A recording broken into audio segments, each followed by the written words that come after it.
And we're back. Minus Chewie. So the Ewoks got him. Who got them? The Ewoks got him. Chewie, Chewbacca, the Ewoks, they got... Never mind. Oh my god.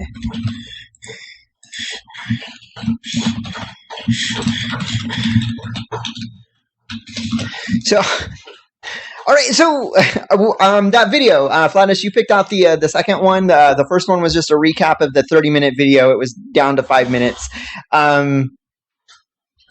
You're muted. Can't hear you. Oh, no, that's my fault. Hold on. Hey, hi. Hi, can you hear me now? I do. I do hear you. You Tamlin me. That's not my Tamlin. That's your Tamlin, not me. That's on me. That's me because I have all the power and I mess things up. It's because you asked me to do something for you right before we came back from the... Oh, yes, that's right. So give me just a second. Yeah, no, go ahead. I'll talk about that video real quick. The Hive Leader, who I follow on YouTube, he's starting a new series, kind of like his Dream MMO. And Legendary had pointed out, races mattered in original WoW. Being a Tauren Shaman engineer made an unstoppable wrecking ship. Yeah, but you also remember, Warcraft is now 10 years old this year, so... Yeah. and even Warcraft has redesigned their racials many times every time they do an expansion. Yeah. And in the next expansion, like, they've almost eliminated entirely the usefulness. All of it, yeah. They're just reskins. They're just reskins. It doesn't really matter what you pick, and I feel like that's a shame. I feel like there should be some choice and a reason to go pick your race. I feel like that should be a thing. Like, I don't feel like I have like like the guy even said it's just a reskin. At the end of the day, it's just like, well, I can be the bigger person, the smaller person, the cute person, the furry animal person. I can be this person or the pointy eared person, or the one with the bear butt. Yeah, the one with the bear butt. I can be the bear butt person. That's an unfortunate thing. What's funny about that is that when I loaded up Arcage, that was what I noticed about the elf class. Is the elf class didn't even look different than the human. It was maybe taller slightly. It was taller and it had pointy ears. It was the pointy-eared human. Now, I will say this, like, their racials were, like, very separated on those, but, like, they were very unbalanced racials. Like, the choice was, like, the humans had, if you died, you respawned, and then for, like, a limited time, your stats were doubled. And that worked through PvP. In a game where PvP is, like, your end game, why pick any other race? Like, why? What's the point? Like, I can understand if you want to be a farmer, then you'd pick the other humans with the cat people side. Yeah, Vanguard had definite racial abilities that went to every sphere of the game because, Vanguard was based on that 3-sphere philosophy that there was an adventuring sphere, a crafting sphere, and a diplomacy sphere, and each race brought individual advantages and disadvantages to each sphere. Like, gnomes were better miners and they had a better problem-solving ability, where a dwarf had better mining, but they didn't have the same problem-solving ability. They had better finesse when they were working on small crafting stuff. That's not actually true. That's just an example that even races that had similar harvesting benefits had different crafting benefits. And so in going back to what you were just saying about that racial choice, like, that was something that you could think about beyond just the adventuring abilities when you were, what class do I want to play? But now that Chewie's back, I think that we can dive back into AI, unless we wanted to go into races just a little bit longer. I just have one comment on races. I think it is very cool if you can differentiate, why I want to be another race versus one, but I'd like to see it more of a story decision and not a gameplay decision because, I said before in Rift, people were having major problems and being funneled into a certain class because one racial worked better than another, into one specific race. So I'd like to see more of a Guild Wars approach where it's more maybe narrative driven, I choose this race because I have the same philosophy, blah, blah, blah, blah, blah. Whenever it's tied behind a gameplay decision, it kind of stinks because that's an irreversible change. That's a change that I choose. It's like saying I choose to be a necromancer and I have to be a necromancer forever. I choose to be this race and I'm stuck that race unless I want to switch to something else. And I totally change my character up. So I mean, against racial abilities. If it played into the story though, like, you know, gnomes or like dwarves being able to see better in dark light than humans, where it still played, you know, it wasn't a racial ability that gave you some sort of edge, but it was more of a story plot thing, and it told your story better because you were like, oh, I want to be a dwarf and I want to have this dwarf story, and then characteristically, I say words good sometimes.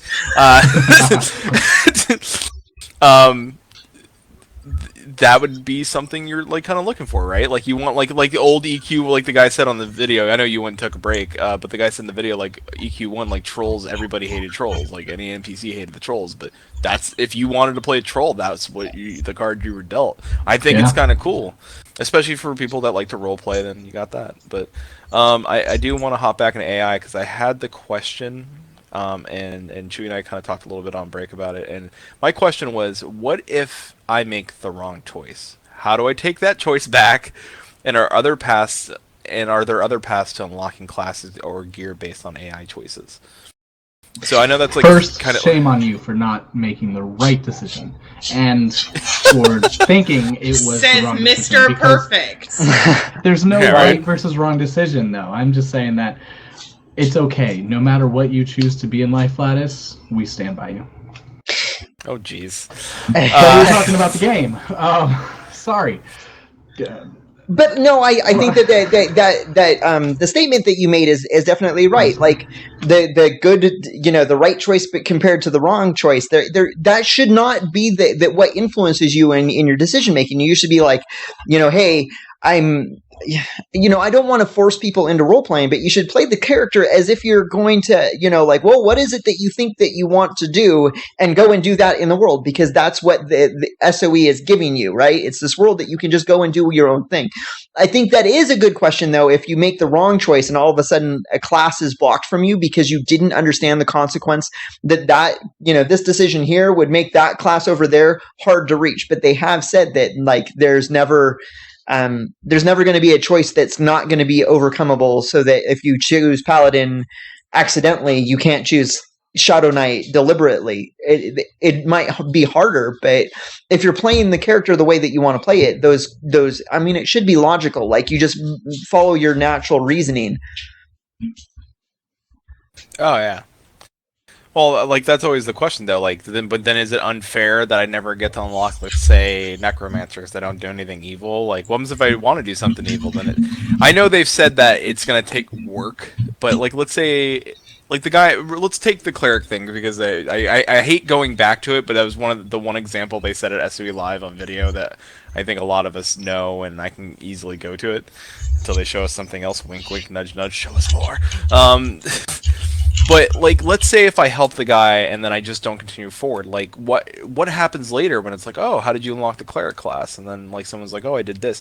There should be different avenues to unlock that cleric class. Like, I don't want to miss my opportunity to unlock a class that I may want to play or something like that because I decide just to help the guy survive, but I don't follow him. I was like, no, dude, I'm going over there. There's smoke coming from the mountains. I don't want to follow you to a city. Mountains. I'm going to the mountains. Rose Song said mountains. I'm going to the mountains, and I skipped that guy. And like, there should be somewhere else where I can see rather him again or do something else that into getting something else. Like, I don't know. That's a good question. I think that's a great question. You're absolutely right. That is something that is necessary, and it's also something that SOE has said that they are considering it. That's why there is a Rose Song, so it's not tied to one NPC. If that one NPC dies, it doesn't matter, because it can still be gotten a different way. It's all about open avenues. But also, I think what Pinnapod said in chat about racial abilities. She put that she doesn't believe that racial abilities have been done well in MMOs because you're forcing a player into an early decision that affects their entire gameplay. I think that's a great kind of parallel to what we're talking about, these decisions. It's sort of not only opening avenues to if they make the decision they didn't want to kind of reverse it, but it's also educating them to figure out what that decision is going to kind of do. You don't want to give them complete predictability of the game, but you also want to make sure that they're well informed to make those decisions so they don't feel bad about it. Right. So their row song should help guide them into making the choice that they believe is the most appropriate for their desired outcome. So that, if they want outcome A and they think that this decision will make that outcome, but as a matter of fact, it's the opposite that they need to do. Like the row song will provide the necessary guidance for them to make the correct one. So like making the right choice is easier than just taking a blind guess in the dark. Is that what we're getting at? Basically, like put some of that information in the row song so that they can make the right decisions.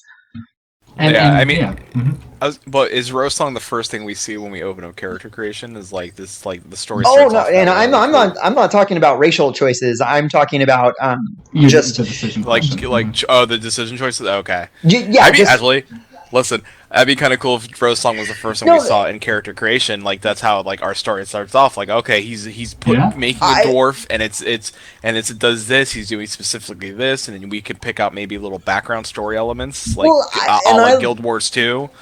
Right, and that's where I was like going back to Ultima 3 or 4 did the same thing where like you like the character creation is like you're presented with two choices, choose A or choose B, and at the end of those choices they're like, and you're bam, you're a fighter. Or based on the choices that you made, bam, you're a druid. And I could see something like that there, but not like these are the choices that you've made. This is the class and this is the race you're going to be. But like based on what you've said about the character that you would like to play, these are some classes and these are some races that you should probably start with because that's what you told us that you wanted. And that would be awesome. It kind of drives your first decision about what, like, hey, you still have open all the first starting classes, but like based on what you said to us, but here's like we suggest these open things to get you on your path, right? Yeah, and I think to get you on your path. And in that case, I think starting with the row song, like that starts character creation, would be awesome. Yeah, I think that would be really fun if opening up and starting the game for the very first time, the first thing that you get is the row song with like a really, really, either with like starting with a really brief history of the races of the world and then going into like, well, what do you think? Or like, what do you think you'd like to be when you grow up kind of thing? Or where it starts with questions and then said, these are our suggestions for you. And then a super short history of the races after that. So you can make a better educated decision. I think either of those would be a really cool way to start a brand new game because very rarely do you ever get enough out of that one freaking paragraph that the game tells you about the race. And so 9 times out of 10, when I pick a race based strictly off of its appearance, not off of its abilities, not off of what it gets and what it doesn't get. Did you really just say Blood Elf? Elf. You play elves. I like pointy ears, so sue me. If Spock was an option, I'd take that too. Yep. For husbands or for... Well, now that you mention it. Hey, Flatus, I think I like Leonard Nimoy. He was like, so confession time. My first nerd crush, I was like 7, watching the original Star Trek series with my parents. It was absolutely Leonard Nimoy. Wow. First nerd crush. Did not know that. You never asked. That is a peculiar thing to ask, though. Who was your first nerd crush? Yeah, who was my first nerd crush, huh? Do you know? Have you asked? No. Do I care? Hey, Flatus, we have some codes to give away? Yeah, we're giving away the class. What are we giving away? Zachary Quinto is so cute. That's what chat's saying right now, not me. Oh, boy. Ooh. One thing I always loved about the Elder Scrolls series, and I know there's other games that do it too, that's the one example I'm choosing to go with because that's the only one I remember, is introducing your character creation into the storyline right away, being immersive and interactive. MMOs typically in the past, everyone I've ever played kind of has like a little intro video, and then after the intro video, you have your basic out-of-game experience screen where you create your character and you click through the abilities. But Elder Scrolls sets you up first within the narrative. So I think it would be absolutely fantastic for me as a player to like go into a dungeon in this character or start off in this area and be introduced to the Rose Song, actually walking up to the Rose Song and then opening it, and then that kind of furthers my choices, or put into a certain narrative to kind of guide you through it, like a learning, a tutorial that doesn't just, I guess it's as long as the experienced players can character just, creation and yeah, as long as the experienced player can just skip it quick, because Oblivion had the longest damn tutorial. Skyrim has a pretty long tutorial to entry. So yeah, all right, make it interactive but make it quick. How's that? Does it have to be skippable if it's quick? How about make an abridged version for those players? I don't know. I just don't deal with it.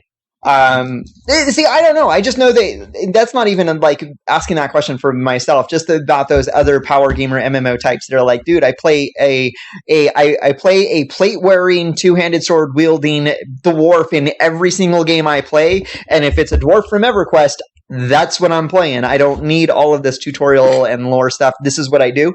Like that type of thing.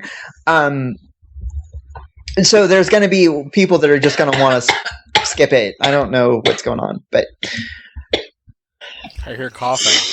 Yeah. Somebody died. It's a good point to make it skippable. Somebody said Shuina's first nerd crush was compatible. And I just taken like this really big drink of water, and I turned and looked and read that. And I seriously thought I was going to choke. Oh my god. I just want to know what my husband is doing. Oh, hold on. Look at my husband. Was this your first nerd crush? No. No! Not Shigo? Why not? Because I had crushes back when I was like 3 years old. So I think the chick from the Wonder Years was a huge crush of mine. Winnie? Yeah. Wow. I dug on Winnie. No, yeah, I dug on Winnie. Everybody dug on Winnie. Come on. No, even. I still kind of dig on Winnie. All about that. Like, also, I think like one of my very early nerd crushes was like was Chun-Li. I said that in chat. Like Chun-Li from Street Fighter. I was young, and then I knew what I wanted when I was young. I was like, oh man, this hips did not lie. When I was like 8 years old. I was like, Shakira references? Yeah. Well, Shakira's a crush of mine. I will say that Wednesday Addams and Winona Ryder in Beetlejuice? Yes! Yeah, Beetlejuice. Yes. Oh, Liddy D. Oh, no, I'm not gonna lie. I was kind of like watching Beetlejuice the other day, and I was like, man, I kind of would have hit on Lydia Dietz. I would have been like, totally. I would have been up on that. Like, I would have been like, what's up? No, not gonna lie. I've been. Listen, this guy. I was like, he's probably got weird. Yeah, look, even somebody's like them legs on Chun-Li though. It happens. Oh man. Wow. Yeah. Cody Matt said his way. On the bunny. Best EverCast show ever is what we're getting. Oh my god. What was the bunny? From what? The animated Bugs Bunny film with Michael Jordan. Space Jam. The chick bunny from Space Jam. When I was little, I had a crush on No. Come on, guys. Come on. This is just like going... Nope. I did. Jessica Rabbit? He was talking about Chun-Li. I think it's... Yeah. I can't breathe because his first crush was Lola Bunny. Not my first crush. One of them. All right. I'm so glad I'm not on the next show. Jessica Rabbit. I'm not bad. I'm just drawn that way. I'm so glad I'm not on the next show. That's a good... Yeah. Well, I guess we could dive How did we go from artificial intelligence and Storybricks to like who does this? Because Tamlin brought up that I'd liked to play elves, and then I made the comment that it wasn't elves. It was the fact that they had those cute little pointy ears. I love the pointy ears, and I made the comment of Spock. And it sort of digressed from there. I would like to apologize. I am the one that made this the best show ever, so suck it! Everybody in Yeah, chat's like, no. Egon's hot. I'm the one guy like, does anyone who won't explain how the I don't 200 even the know what 200 Egon Twinkie? is. What is Egon? Ghostbusters! What? Are you serious? You don't know what? You don't know No, Ghostbusters? I haven't seen Ghostbusters since it That came doesn't mean you out. remember I was the a kid. character names. You're an elitist, Flatus. An elitist, okay? I'm pretty sure we've all seen Have you Ghostbusters. seen The Dark Crystal, Chad? Yes, I have seen The Dark Crystal. I have. And Labyrinth? 2 films. Yeah, Willow? 2 films that I was brought up on. Not Willow. Listen, he gave you Princess homework. Bride? Yes, As Princess Bride. you wish. Yeah. I've not seen Willow, though. Should I see Willow? Yes, you should see Willow. Yes. We've told you this the last time that you should see Willow. Oh, and I had it on the list, and then I never watched it. Okay, fine. I would like to note that when Ghostbusters came out, I was 5. No excuse. Chewie. Listen, that movie's 30 years old. Willow has the single most badass line of any fantasy movie, okay? Mad Mardigan picks up, he's like, give me a sword, I'll win this war for you. It does not get more badass than that. Give me a sword, I'll win this war for you. Yeah. No, that is pretty badass. Alright? And It is a baller quote. It is really good. And Kailas, Ghostbusters is the single most quotable movie ever. You can just take any one line out of that movie and quote it in a humorous context. Yeah.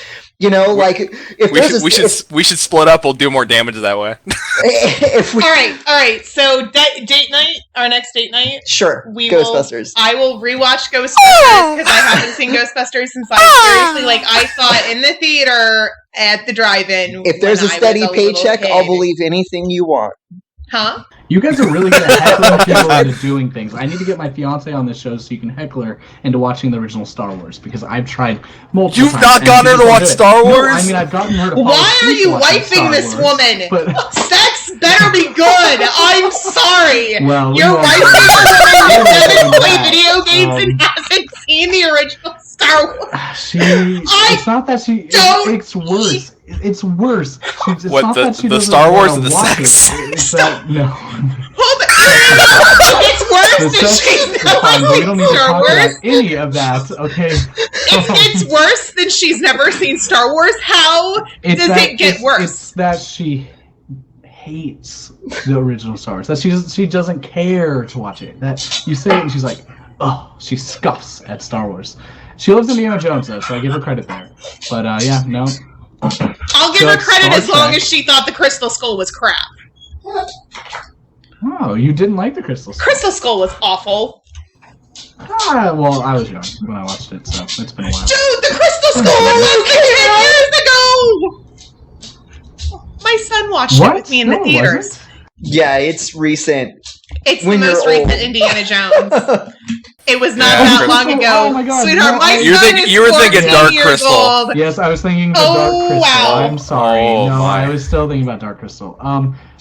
She just sent me a message. She says I'm blushing. They all hate me. She's watching the She says, what? Oh, yeah. Yeah, no. Okay, hold on. You're right. At least Indiana Jones. I can't breathe. I did not. So much trouble. I met her. She's incredibly sweet. And I am not the one who says you must watch Star Wars. I don't really care. It's not that great.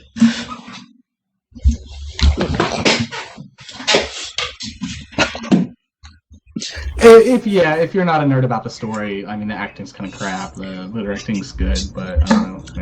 I would like to extend an apology because I have met her and she is probably one of the cutest little things I have ever met. I just love Star Wars, and it hurts my feels that somebody would not like Star Wars so much to not be able to watch it. I apologize. I just like ribbing Chewina because it's the thing that we do.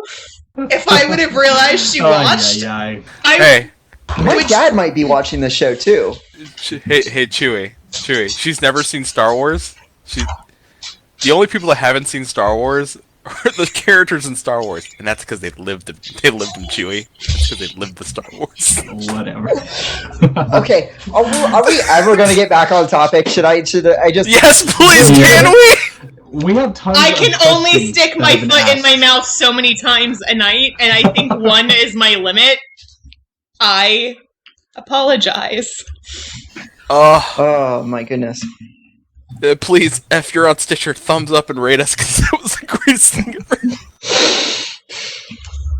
We have codes to give away. Thumbs Such up an and asshole. everywhere. Yeah, not do just that on anyway. Stitcher, everywhere. Yeah. Absolutely. Anyway, yeah, let's get back on track. Did we discuss like server lag and how that would be affected? How that would right. affect And this is Yes. where I want to turn it over to Chewy, because Chewy has the most PlanetSide 2 experience, even though we've all played PlanetSide 2 a little bit. There's no AI in PlanetSide 2? But what's the server load like? But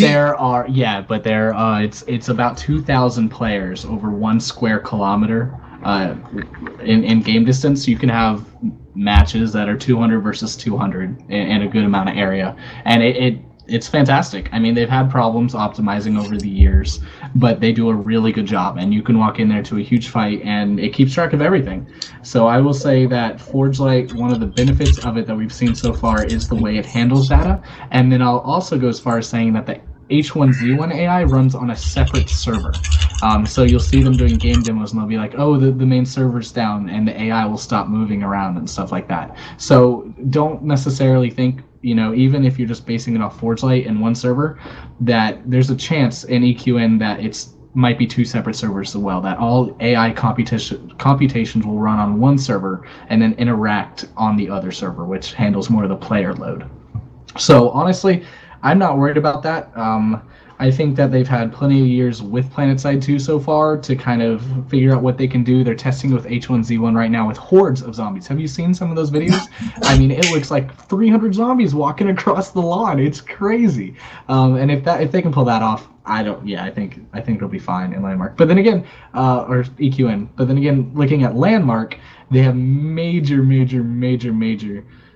problems when it comes to optimization right now. So that I wouldn't go major. Okay, but not major, but major. I think that okay?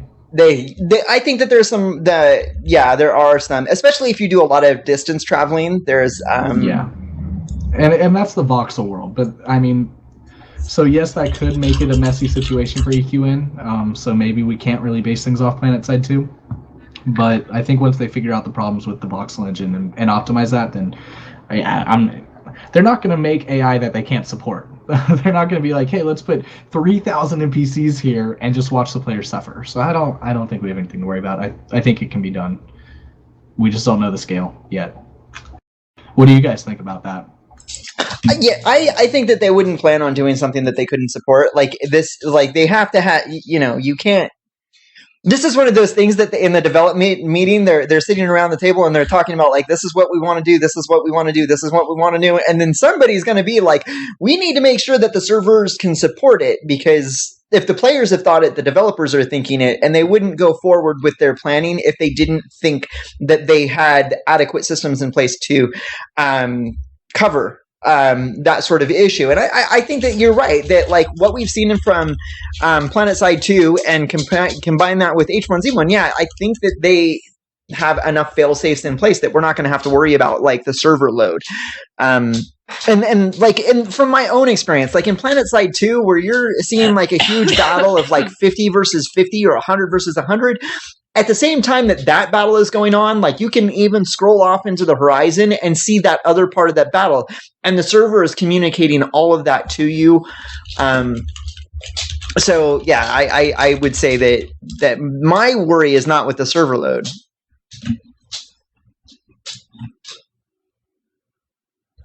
But, okay, so now since there was a pregnant pause, you guys want to go on, because I have the emergent griefing question to come up again. I don't. Oh yeah, so players affecting NPCs to take advantage of the situation, not necessarily like, because we've already agreed that we kind of want players to be able to affect situations sort of in a negative way, like, oh, I want to support the orcs instead of support the dwarves or whatever. But people gaming the system is what we're talking about here. People gaming, yeah. How to limit things to other people and ruining the gameplay experience. Yeah. That is my number one worry about the system that they've told us about and that they're planning on implementing is that the collection of individuals out there that play MMOs that are like, how can we manipulate the system to ruin the fun for everybody else? And that's what they're going to do. That's what they gaming the system. Let me just say to that if they can manipulate the system to piss me off, I can manipulate the system to piss them off.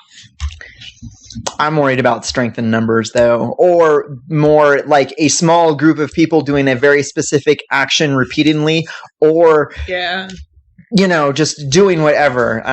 That's my true worry. Like, of all the AI systems that they've talked about, that's the one. Like, once you figure out that if you do this enough times that it breaks the game in a certain way, that they're just going to keep doing it. And everybody's reading chat. No. I'm yes, no, I was reading chat. I do apologize, but I agree with what you said. I will say this: like, I'm kind of interested to see how the game or how SOE handles sending players off in different directions. Because do you really want like everybody going up to like one? Like, do you really want Rose Song sending like a bunch of people to one area? Like, unless they're planning the content to be not super solo friendly, they kind of want it to be like, it's your story, but there's going to be other people around sharing that story with you.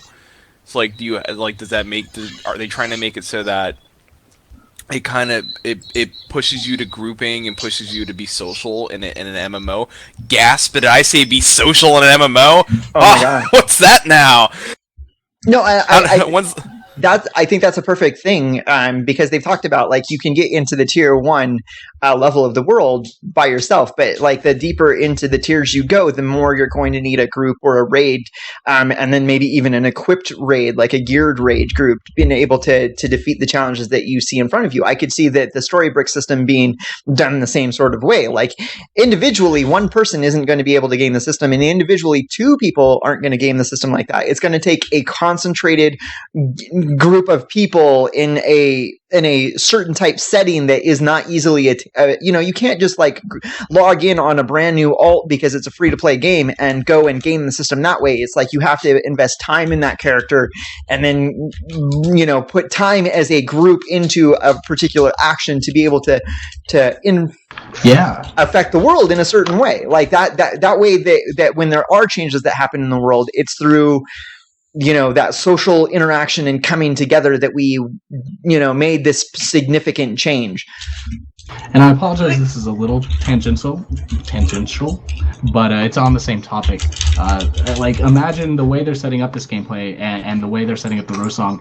You might not ever need sort of like a group finder. You might never need sort of like, do click a button to join a queue, to join a group in a part of the world to do something specific, because the Rose Song might be able to technically adapt. I have 3 people. We all have this gear. The Rose Song can instantly point us to where my group should go. If we decide to maybe add Gladys to the group, we don't have to kind of sacrifice content to do, because the Rose Song can just point us on a new adventure.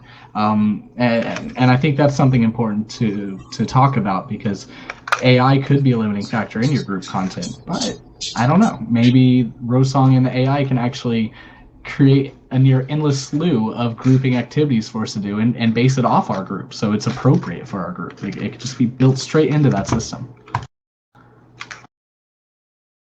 I'm sort of worried about the whole ability of people to grief using AI against other players, because I have played some games and gotten griefed pretty hard, and in looking back on some of it, it's been some really, really great fun. Even though at that very moment I was super frustrated, it's still some of the best PvP I've had, because it wasn't just PvP, it was RP PvP, and it was really good. But there have been times where griefers have been irritating that I don't want to play the game anymore. So I wonder how Sony will address, or if they will even bother addressing, griefers in game. I think they will, and I think they are kind of in how they're designing the AI and the Rose Song. So what I was talking about with the groups, It also applies to the fact that not necessarily one NPC will be the keeper of an item. Not necessarily will we have to go to that one NPC. The system can relegate it to somebody else. It can be the system itself is sort of the DM. It keeps track of which groups are in the area. Maybe it funnels you into a different area. Maybe it sees that someone is camping this one mob, so it changes your quest objective to a different mob, and you can still get the same item out of it. I mean, like, what do you think of like in-game jail or like law systems? Like I've been playing, and just to let everybody know, I've been playing Final Fantasy 14 again. Final Fantasy 14 has a jail system. You could be sent to jail. Like a DM will come in, tell you what you did wrong. You kind of like talk to the DM a little bit, and they'll sentence you to jail time. And Hell they'll be like, yeah! Yeah, and then the same thing with Arcade. Arcade has a lot like a jury system too. Like you're jured by peers. Like they summon you to, which is the worst thing ever. Because I don't even like being summoned to court as is. To be in a part of a jury. So I got to do it in game. Kind of bugs me out a little bit. But I can understand like people are like, oh, it's so interesting. But like at the same time, but that's like for me, I feel like you're being trolled that way because if people are like, everyone's gonna find you guilty. Like no matter, like always, like no one's gonna be like, not guilty. Like I think everyone's gonna be like, dude, send him to jail. Well, has it been? Oh, people. I don't know if that can be exploited. I don't know how that. Right? Can it be? Thoroughly. Well, randomly. Have you guys used the tribunal system in League of Legends? No, but that's what I was thinking of. I know of it. It's a good solution. It's interesting. It's a good solution. It is. So the game itself funnels the mechanical reporting of how many players have been reported a certain amount of time. So it can't really be griefed because you're not going to see that player a bunch of times. It's random games and random computations of the teams. But they check into it and then they put it into the tribunal system where the players actually decide in the aggregate whether the person's guilty and should basically have their account suspended or banned. And it's really cool because it gives you like the chat logs of the games that they committed the felony. You can look through it. You're rewarded with like in-game money for actually spending the time to go through it.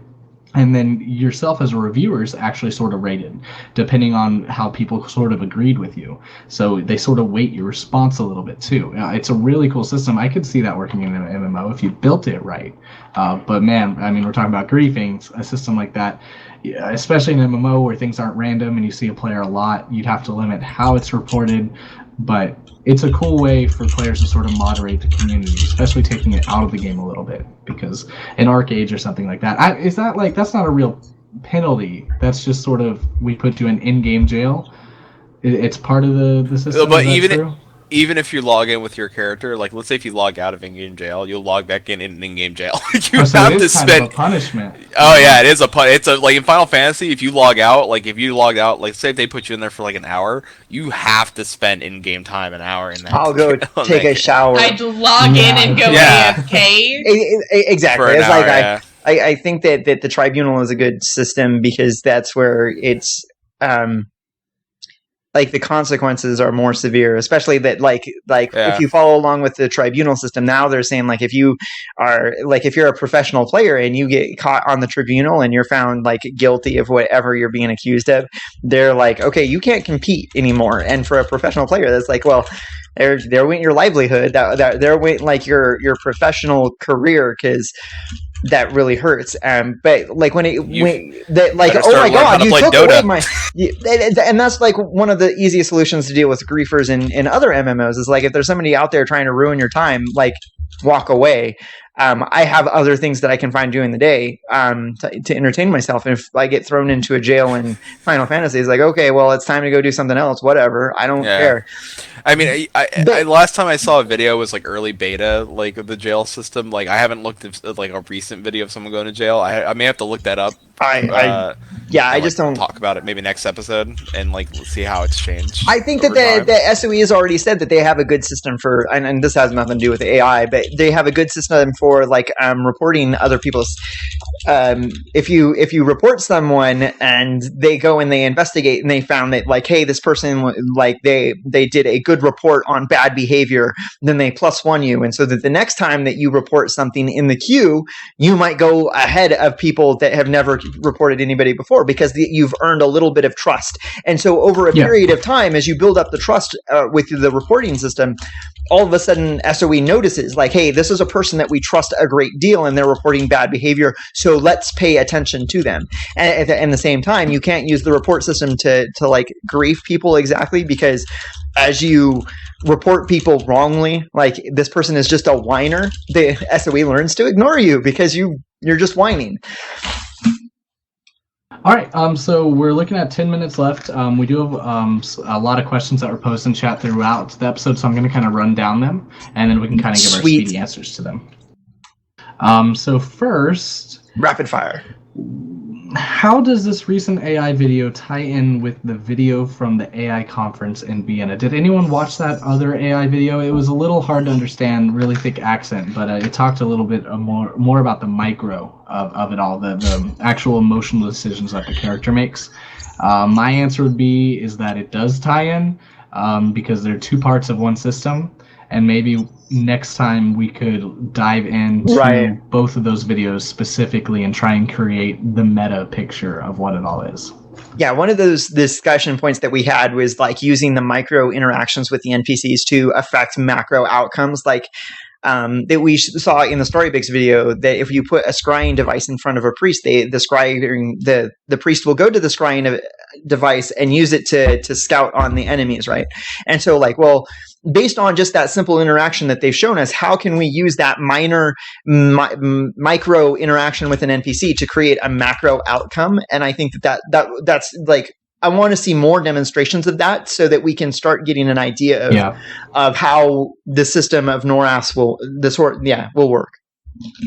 All right, next question. How does the situation differ if another race gets to the event area before Dark Elves, and a different race or faction is actually in the area? Would the event even occur if the nearby occupying race isn't interested in the Dryad's power? I'd say yes, it is very situational. So there's a chance, unless it was a very like scripted rallying call, that it might not happen. The orcs might not go into this area unless they're forced in this area, and that might not cause the conflict that the example showed. What do you guys think? I thought they were kobolds. There were two examples. The Dryads, I remember the Dark Elves, kobolds. and then the kobolds too, yeah. Yeah, so let's say someone's in the area that's already taking the resources from the kobolds. Will the kobolds go there still? And will it change, or will it not change at all? I guess that's the question. I can see them coming to a same outcome through a different interaction. Like in the example that we saw, right? The kobolds were taken over by the Dark Elves. But how about one scenario where the Dark Elves attack the kobolds, but they're defeated, so the kobolds are still in power in the mountains. But all of a sudden the kobolds notice that there are gems in the forest of Kithakor, and so they move into the forest and defeat the Dryads there, not because they want the magic that's there, but because they want the gems there. And as we see the same result, because the Dryads have to remain in power for the shadow creatures to remain suppressed, right? So whatever affects the power level of the Dryads has that same consequence no matter what happens. I hope that made sense. Trying to replay it in my head and wondering. I think the outcome can change depending on the situation. I don't think that it's going to be a forced, like this has to be the outcome, whether it's a different race there or not. I think it'll be dynamic like they say it's going to be. Yeah, I think so too.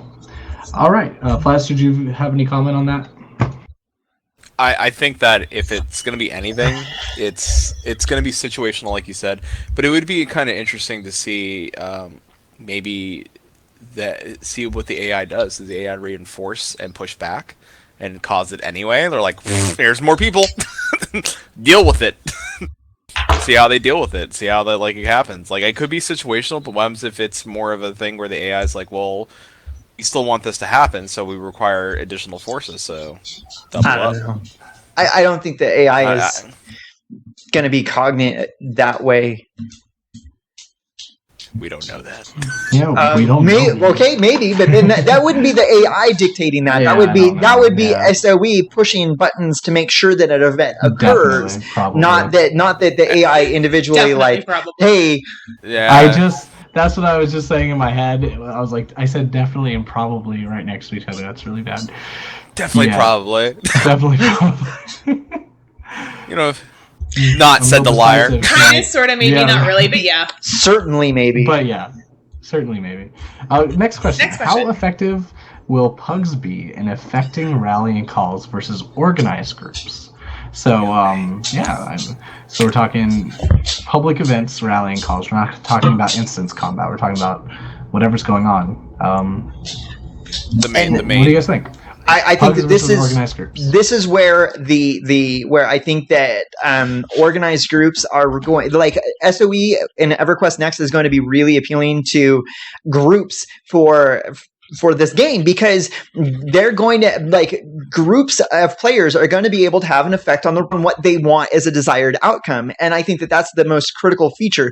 So I don't think that pugs are going to be able to have a real significant, they'll be able to, like, group up with random people to accomplish some small missions. But when we're talking about, like, world changing, like, big picture type stuff, I think that the organized groups that want to accomplish a certain objective are going to have a huge advantage over other people.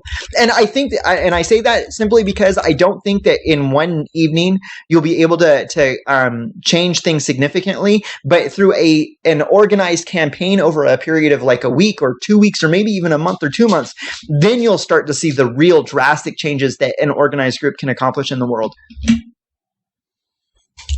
I agree.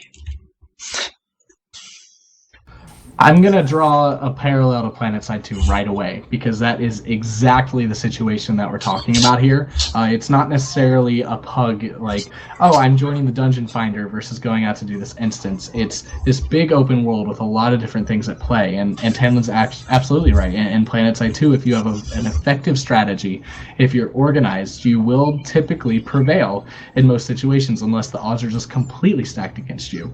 But at the same time, it's not elitist in the way that, oh, you can't join this organization, you have to be a pug. It's encouraged. Like, literally, the developers from the beginning say that, hey, join a guild if you're going to play, join a clan if you're going to play. Or they call them outfits, I apologize. But yes, so I think organized groups will be absolutely effective and they will be necessary.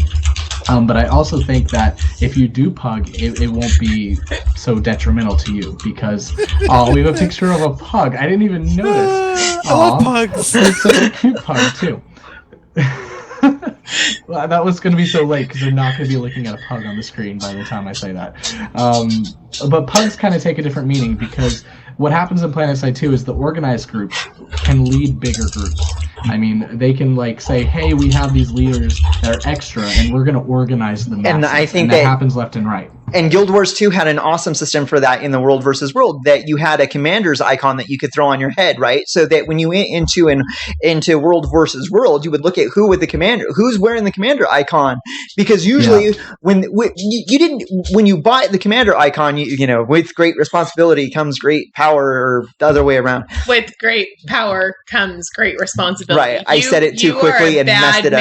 I said it too quickly and I messed it up. But anyway, when I was running with my guild in Guild Wars 2, and our guild leader threw up the commander icon over his head, it was because it was the rallying call. It was like, come to me and I will lead you, because there are groups of, it's more than just me.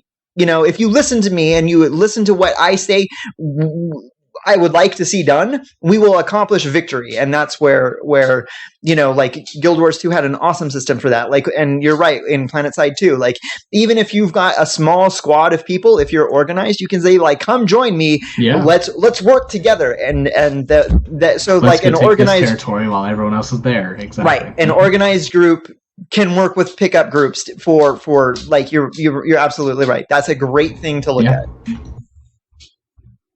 All right, next question. I lost them. Okay, how does the situation differ if oh no, that was a repost. I apologize. And that was a repost again. So many reposts in my questions. Do you think the racial ability should be changeable through massive effort to create deception to your opponents? Let me reread that. Do you think racial ability should be changeable through massive efforts to create deception? So assuming that you get a racial ability, should you be able to change it in order to kind of confuse your enemy or change it? Why the hell not? Should you be stuck with it? So in the original in Dungeons and Dragons, if you played a drow, you had problems being on the surface because the sunlight was really uncomfortable.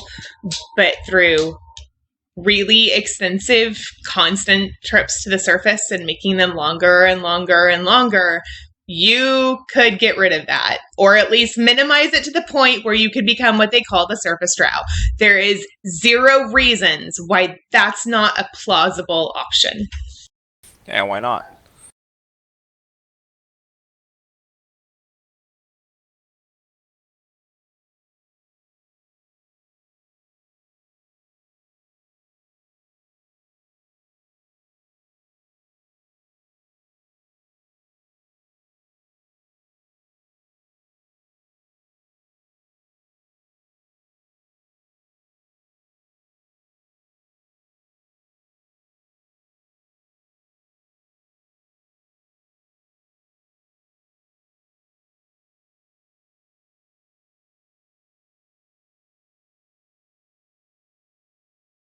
Tips.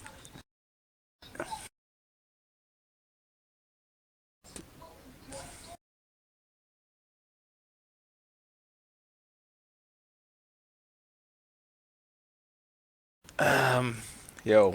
Fantastic. That is all the questions that we've had asked for tonight, and we're actually at our time limit. Like, does anybody want to tell him? You're just gonna skip over the fact that he said all that it was dead. Oh, Kelly messaged me. She said #Talon, but she didn't put pulling a Talon, so I was wondering what the hell she was talking about. Even Kelly knows! Dang, that was a long pulling a Talon. You have no idea. Yeah, with that, the next 2 hours are going to be fucking unbearable. He's gonna be throwing things against the wall.